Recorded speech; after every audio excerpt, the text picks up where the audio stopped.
Chris, you're back. I'm back. He's back. Him and Eric went to Iowa, and they're back. He's back. He couldn't get enough of us. Much colder up here. I told him he had to come back and fix up all the damages that he did to this unit. Right? This is supposed to be attached.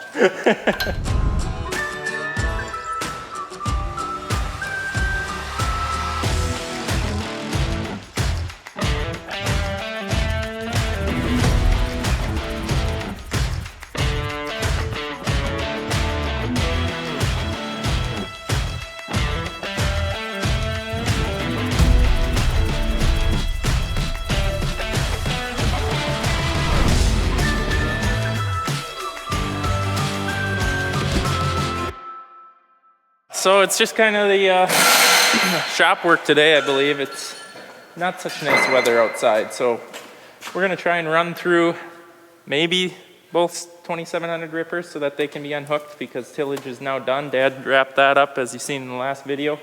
Make sure all the bearings are good, grease the components that need grease, make sure we don't find any broken components. And the ones that are missing off of this, besides the couple that we have found, we're not going to fix because they're very expensive components that are somewhere in the field. Taking donations. Or volunteers to drive the field to find them. I know exactly the field that they're in. Covered in mud, guaranteed to not be found until the field cultivator hooks them out. Look at it's bent even. That's good for it. This is one that laid in the field all winter last winter. And I bought a spare, put that on. I believe that's this one actually, it's bigger. And then we just had that laying around, we put that one on. Well, if we find them, which we should. So maybe this one actually might have laid in the field 2 years because it was in a wet spot, generally where these machines go to. This didn't get used last year. And it didn't get used last year, so that's been laying in the outside conditions for 2 years. Bearing should be fine. So another known issue of the 2700 Ripper is that these bearings are greaseless and their seal, in my opinion, are far from good. And they all turn over good. They're all tight. This one's got a red speck on it from us doing this probably 2 years ago. This one I can barely turn it, or I can't turn it without the blade on. So we're gonna pull this off and rebuild it, which I believe I have the stuff to do that. Oh, are you kidding me?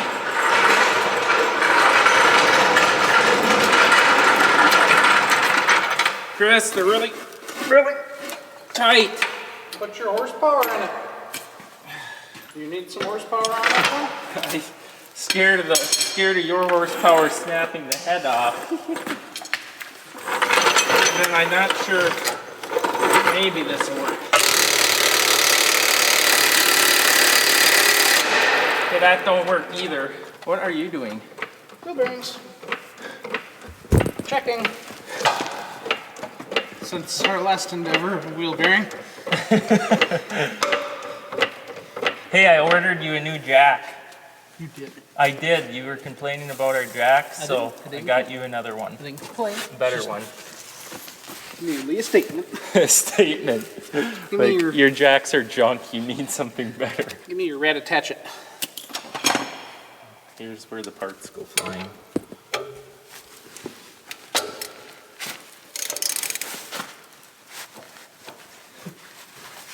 You got it.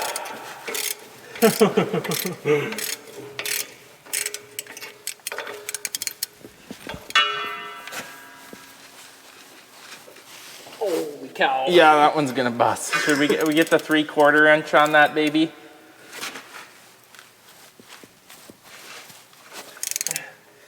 I don't know what kind of warranty there is. None.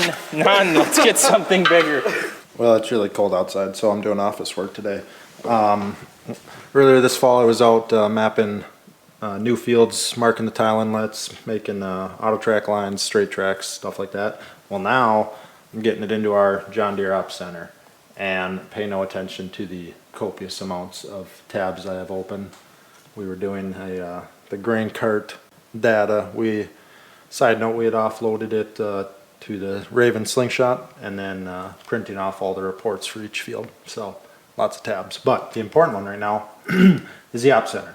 So this is a new field that Chet picked up, and I went out and mapped the 7 tile inlets and created the guidance lines and whatnot. We do straight tracks around all sides that can handle a straight track, and then a adaptive curve around essentially the whole field if the planners want to use it. But what I want to share with you guys, so each tile inlet, I don't know if this is the correct way, it's just the way I do it.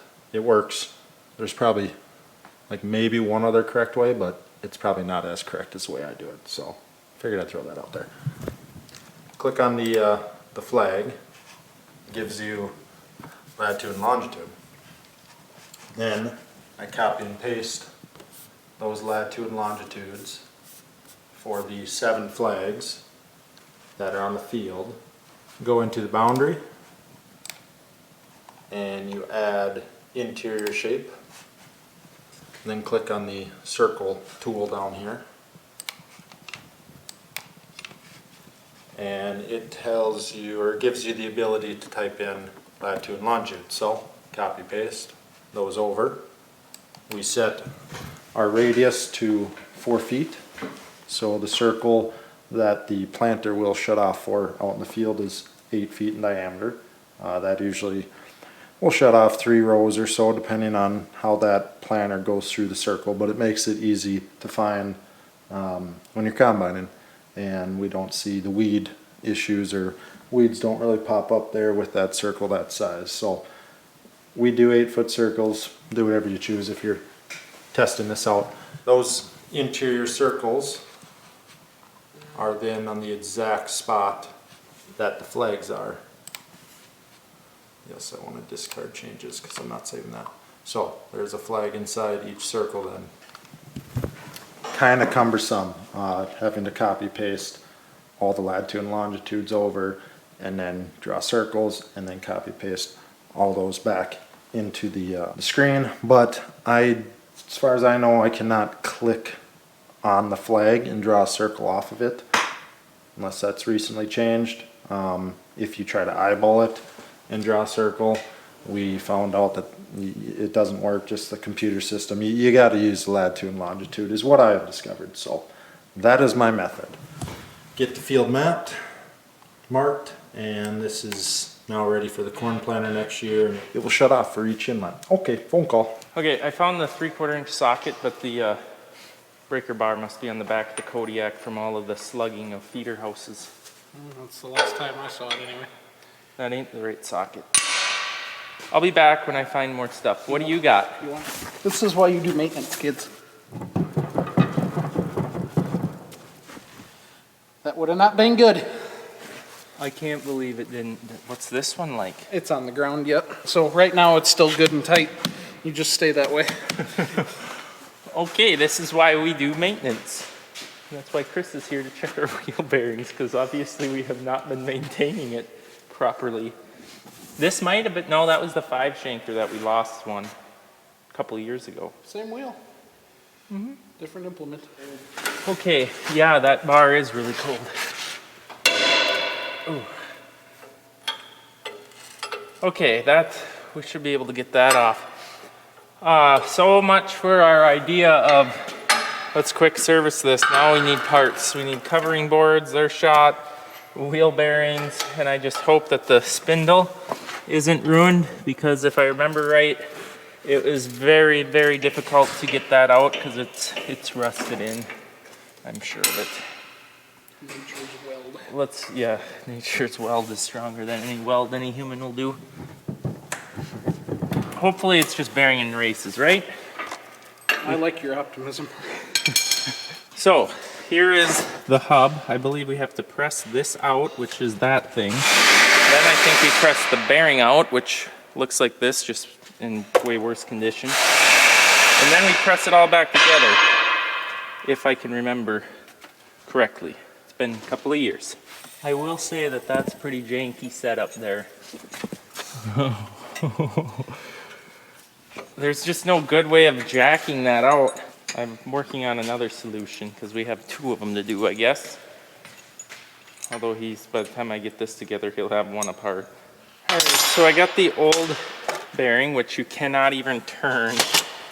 Junk, it's full of dirt. The seal, this one, is all ate up from dirt and mud and Stevens County. and so it's gone to junk. So this gets pressed into right there.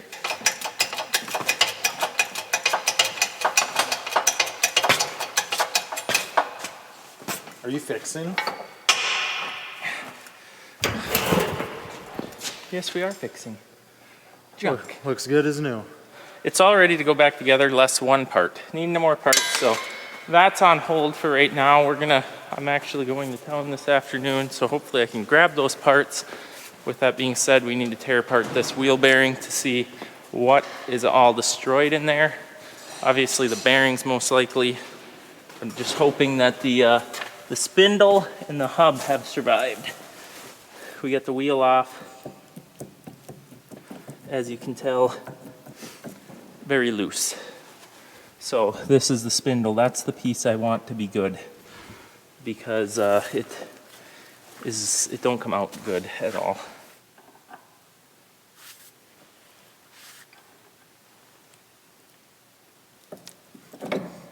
Oh. Oh. Mr. Spindle, it's looking as if I think we're saved. I think we're good. But the No, bearing, look at the bearing coming apart. This is not supposed to do this. Yeah, she's totally separated from the spinny part is separated from the permanent part. Wait. Oh, saved it. Wash her out. She'll be good as new. Honestly, I think we're good. We just need bearings and a seal and a cotter key. What do we need a cotter key? Well, I can just get one from there. What happened? I busted it. What happened? It's one of them deals. It just went to junk.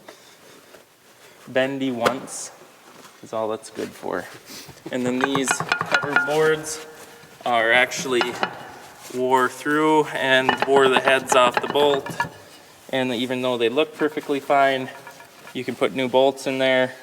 You can weld them up, all stuff we've tried, and it just don't last, unfortunately. I think our spindle is saved. And we did check the rest of these. We jacked it up. They're all tight. Maybe just take the cap off, grease them till new grease comes out, and hopefully avoid this problem the next time we have to use it, which is hopefully never. Right, Chris? I'll be thinking of you. I'll be thinking of you when I'm not here. Look at the concentration. Just no idea how he's going to get the project done. There's a tire. There's a tire inside of a metal housing, and it's flat, and it's ate the tube, and it has to come out. Can you buy that whole assembly new? $15 tube and some work, or $1,500 feeder. I don't think it's all welded together now. It's staying like that. You might want a forklift. Yeah, see, that's the power feeder was not power feeding because the rim just turned and the tire. Do you think you wrapped the bead? Well, it don't matter because there's a tube in it, and you got to put a new tube in it. You'll have that on the bigger jobs. Well, it looks like unbolt this, unbolt that little deal, and then everything falls to the ground. Should be as simple as that, right? I suppose. I'm gonna help Chris put this wheel bearing back together now that I got parts. You got it. I think so. He's just throwing tools over there. What do we got, Chris?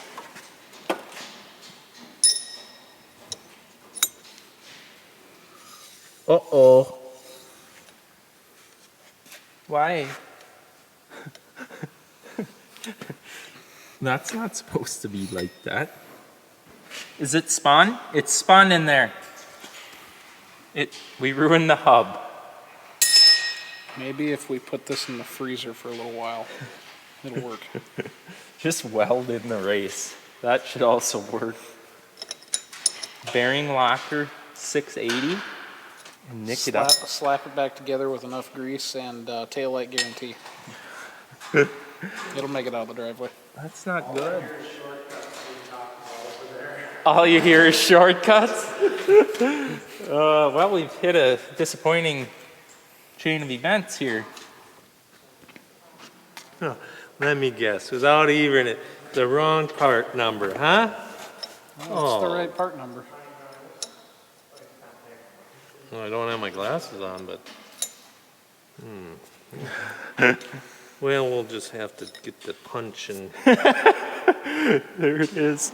He's got it ready to go. some Loctite, or what, bearing tight? What do you call Bearing it? locker. Bearing locker? The green stuff. Hey, how was your day? We finally got that we should talk about. You finally got your project done with your excavator. I forgot to You take can everybody with. you can I could've sleep at shared night? it. I will be able to sleep again. That was not good. If anybody knows what trench, I can't even say it, collapsing trenches, man killers, that's what I Water was into. table and gravel and 4 foot of black and dirt and clay, and then below that sugar sand that had copious amounts of water that gushed into the trench, and then the water, evidently what happens is the water gets moving through the sand so fast, and then the sand loses its, strength and and then collapse. a big chunk of clay and dirt comes sloughing down. It was horrible. So what was your solution? You dug 30 feet wide, 4 feet down, and then you just had to dig the sand out? Yeah, about 20 feet wide, and opened her up and then crawled down in there. And then it was so spongy, and I thought, oh, I suppose I've dug myself a grave. And I got it done. It just took a day and a half longer than expected. Did take a little longer, yes. Bearing mount. It's for the relaxed fit. Relaxed, huh? It says right on it. This is relaxed. I would classify this as relaxed. So we're nicking it up pretty good. And then we're gonna bearing mount and send it home.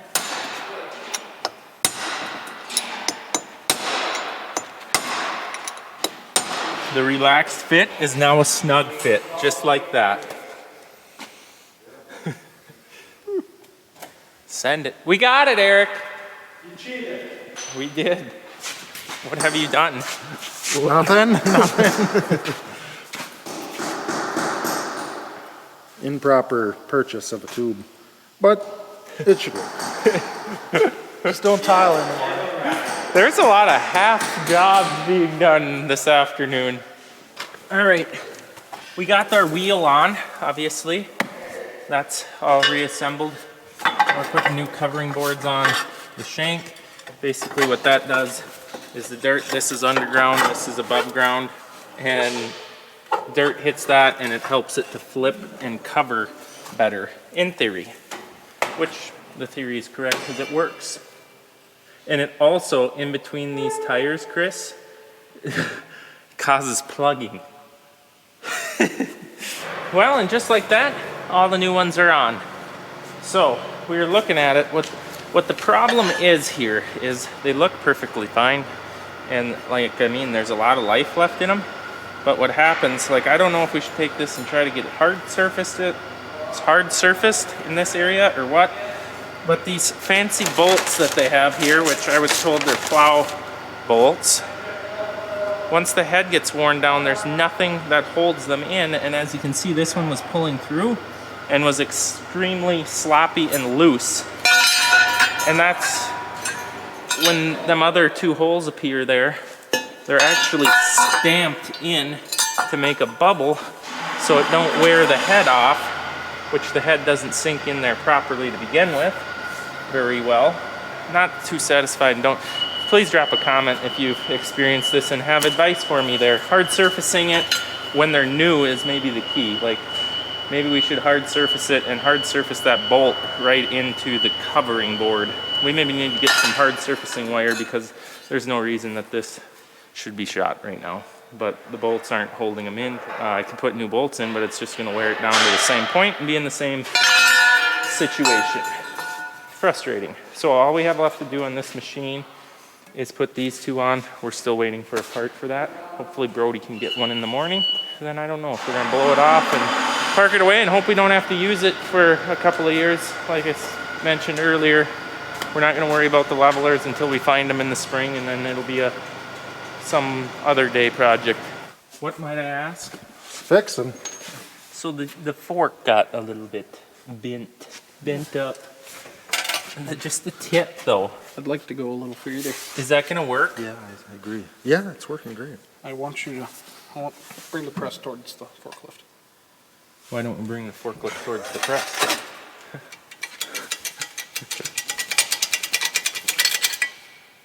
Bought it. How many times can you bend this back and forth before they just blink? There goes the tip. We're experimenting. It's kind of like looking towards the center of a Tootsie Pop. Oh. That's fine. That might not be fine. Well, that's pretty good. That's pretty good. Never seen that performed before. There was almost too much room to get in here.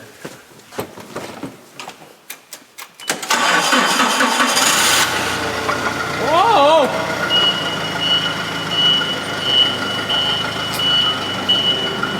You let me know if I'm gonna hit the cross.